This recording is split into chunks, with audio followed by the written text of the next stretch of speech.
Hey guys, it's me, and today, for our video of the day, we'll be doing how long would totally normal Godzilla survive in the Godzillaverse. Now to know, totally normal Godzilla is Massilla's creation, which is his OP Godzilla.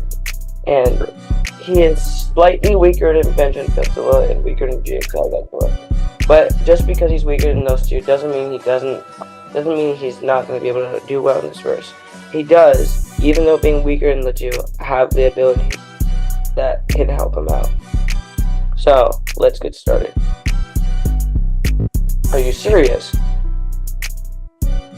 Is this a fight? One, even just taking account, like, he's not stronger than GXI or Vengeance Godzilla, actually weaker than him. It's not like by that much. I mean, he won't get one shot. He's still very powerful, insanely powerful.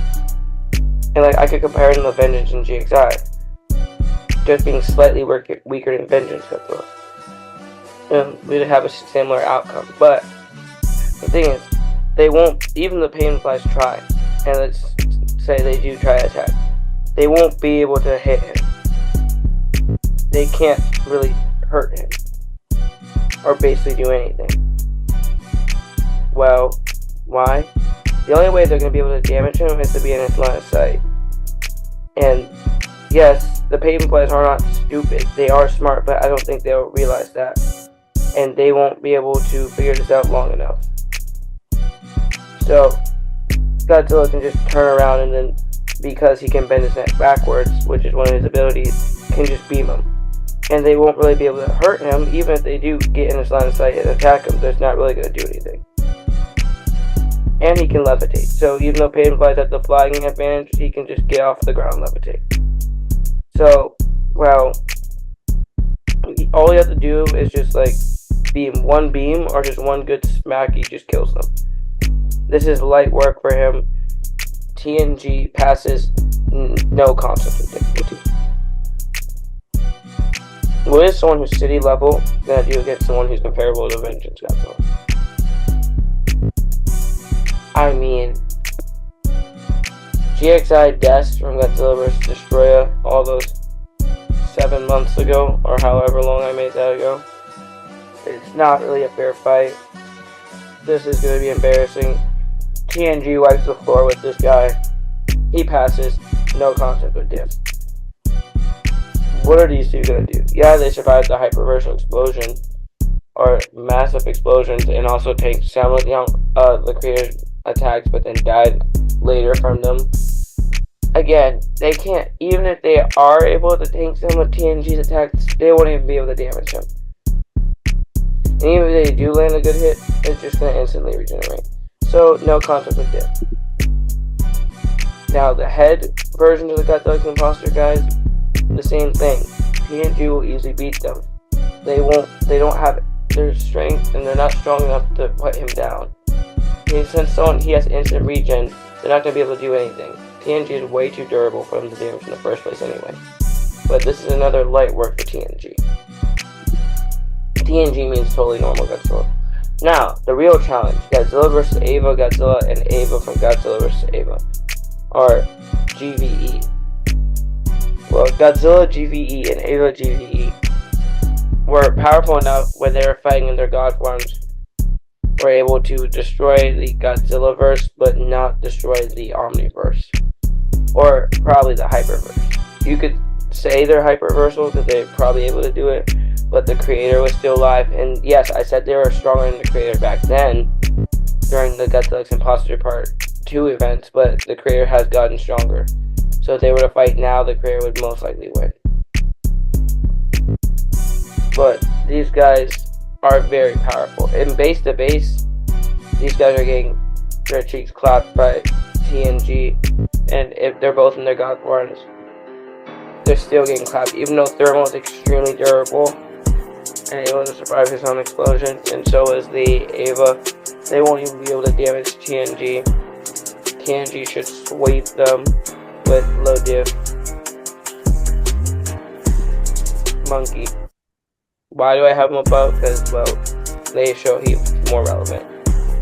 Monkey does get grabbed and picked up by the Omniverse God and thrown to the ground, survives it, but doesn't show really any real feats. Yeah, was actually able to knock around the head Godzilla imposter characters that we saw previously a couple of slides before, but again, he's not going to be able to do anything.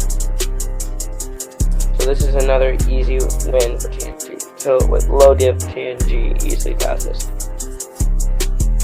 This imposter is not strong. He's not even comparable to the imposter from the main GXI timeline that we are following. He's barely above Monkey, and well, yes, his knife was able to slightly damage the creator, but it wasn't able to do much. It was Blockzilla who really carried.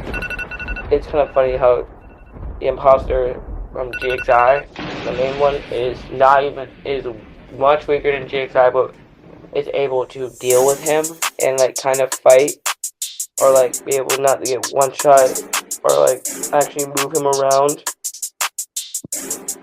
Well, this guy would be fodder compared to his Godzilla. So low diff, TNG passes. Now Godzilla. Well, he was able to beam stalemate against Voidzilla, against Dio Godzilla, who Dio Godzilla was able to one-shot Voidzilla. And, well, that was a severely crippled Voidzilla. Well, I do see him landing some hits on him. The Voidzilla back then was either Hyperversal all the way up, Hyperversal, and could have destroyed the Hyperversal beams. TNG is slightly weaker than Vengeance, who is Omniversal above. That means TNG might just be Omniversal. He's a whole, like, so much stronger. Now you see that I don't think, yes, Godzilla vs. Monkey Godzilla is smart. He has his own comic or series that I made a while ago, but it is kind of deleted, but he was smart in that. But I don't see him figuring out TNG's weaknesses that you won't have to be in his line of sight to even damage him. And I don't see him figuring out fast enough before he gets one-shot. And God forbid TNG goes burning mode, which will have his atomic beam and pulse go in a wider direction. And also, I haven't added that TNG can basically one-shot lots of characters. It has a one-shot ability, like One Punch Man. Same thing. He is like, though his durability has shown in the GXI series, he's gonna get one-shot by TNG Godzilla's breath. Next, low diff. And for Godzilla vs. Monkey, it was a low diff too. So, why Blockzilla Jr.? He's getting one-shot by TNG's beam. He won't have enough time to react to what TNG will attack him with. He could land a one beam in before getting one-shot. The TNG passes low diff. Destroyer can fly, TNG can levitate. So that means TNG could possibly like keep up with Destroyer. But Destroyer will definitely land more hits on TNG, but TNG lands one hit, which would one-shot him. So Destroyer would just get clapped. Blocks Destroyer is gone at this point. TNG wins, low diff. The first actual challenge, the mech able to beat the goofy out of Voidzilla, a fresh Voidzilla, who could easily destroy the Hyperverse with ease. And was able to literally destroy him. The only reason why he didn't kill him is because Godzilla kind of intervened. That's really it. But he could figure out the weakness of TNG. I mean, Mechagodzilla is smart. But the thing with him is he has a ton of weapons on him, and he's pretty fast. Now, he would definitely give TNG a good fight, but he might just get one shot. But he did survive and tank one of the beams from the Omniversal God, True Form, the same beam that was able to knock GXI Godzilla back into his base form and Hell Godzilla back into his base form, as well as Voidzilla. And the Omniversal God True Form is, well, way above GXI Godzilla and all the other characters in the series. And just taking that without dying is a massive feat for him. Even though he wouldn't die from one of TNG's one-shot beams, it would just take amount of time before TNG could land a Kiss of Death move, or if he, beams him in the head, I still see TNG winning with mid-diff. Mastilla. Well, TNG would never fight Mastilla in the first place, since he defends Mastilla with his life, and they are best friends, and there's no reason for them to fight.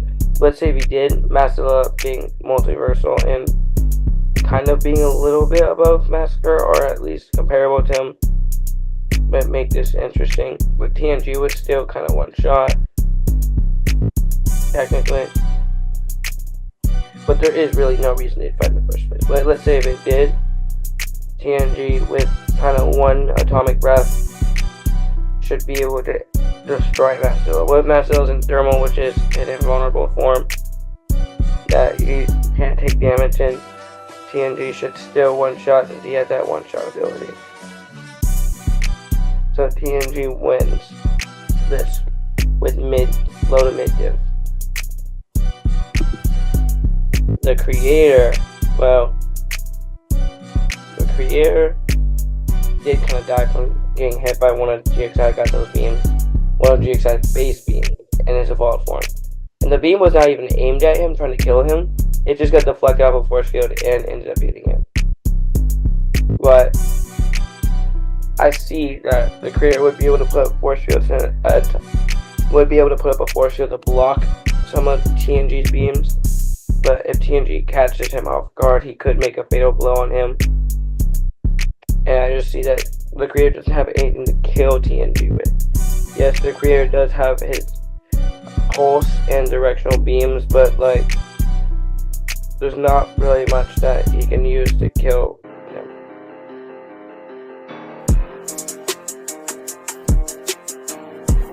So I see TNG passing with mid-diff.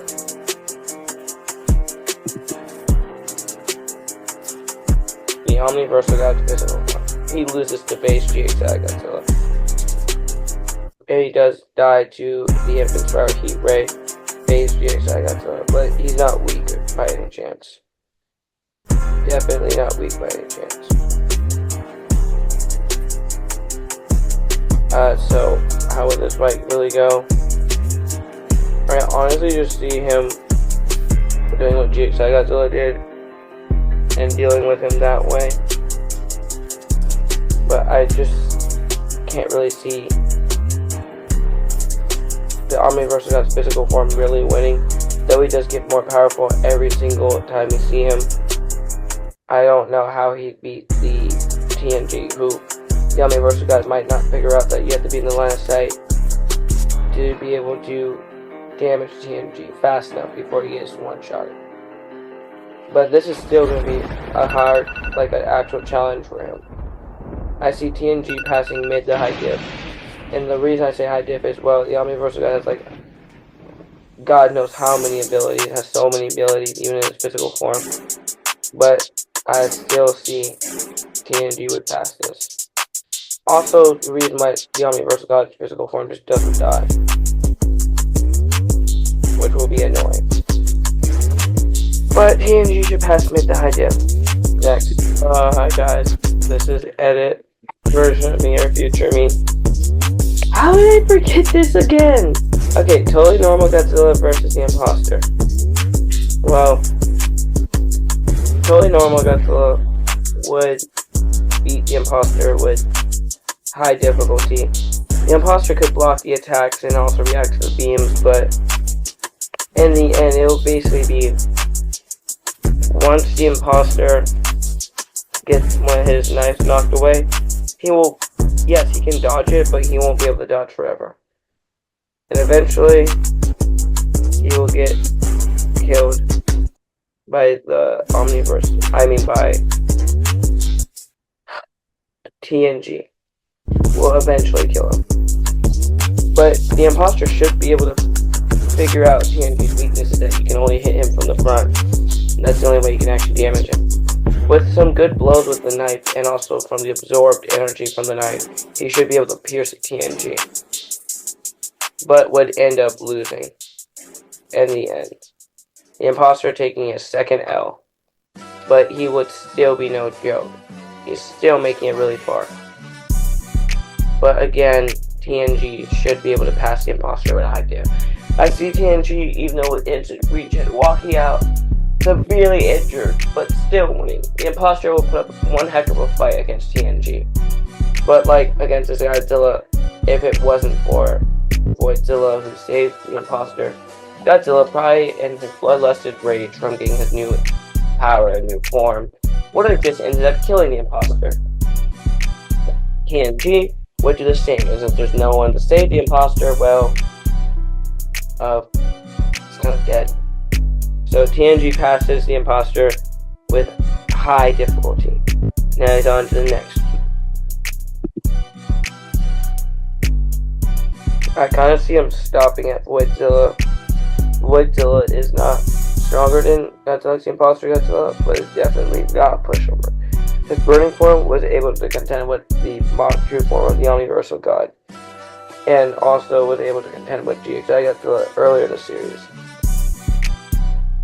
While his earlier GXI Godzilla, Voidzilla is extremely powerful. He is not a pushover. He's able to tank a beam from the Omniversal God's true form, which kind of was a one-shot where he got knocked back into his base, but he survives it and is able to get back up later. He tanks attacks from the Omniversal God's true form without, well, instantly dying. And the Omniversal God's true form can one-shot a lot of characters. He's also no pushover in speed. He's one of the fastest characters. And he can fire a beam that goes at infinite speed to immeasurable. He's extremely durable, and also he can't die. What else does he bring? His burning form is very powerful, and we know that Voidzilla can make a clone of himself. He's made clones of himself in GXI Part 2, or technically Part 3, but we don't really see him do that again. But he is able to do that. He can do that if he really wants to, but he hasn't done it a lot. Why hasn't he done it again? I have absolutely no idea. I guess I didn't feel the need to have him do it again.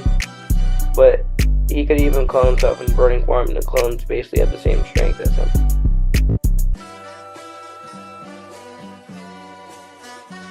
So how do I see this fight going? Voidzilla is also pretty smart too. I see him basically being able to figure out TNG's weakness. I mean, he lasted long against Godzilla and was able to figure out Godzilla's weaknesses before he got into his God form. Before he went into the evolved form. But Voidzilla is smart. He knows when to work with Godzilla. He knows how to fight against other characters. I see him eventually figuring out the weakness. Maybe after a couple hits, he will eventually figure it out. TNG won't really be able to damage Voidzilla as much, but would definitely be able to fight against him. And I feel like for Voidzilla it will be a hard fight, but if they both go into the most powerful forms, Voidzilla going into his thermal or burning form, and TNG going into his burning form, I see that Voidzilla would most likely win with insane diff. And I also could see Voidzilla, kind of like how Vengeance Godzilla would beat him with high and insane diff. I see Voidzilla barely being TNG, and that's why I see TNG stopping. So I hope you liked the video, and if you have anything you want to say, just say in the comments. I'll be happy to respond. And, well, I hope you liked it. That's how far TNG would get in the GXI-verse.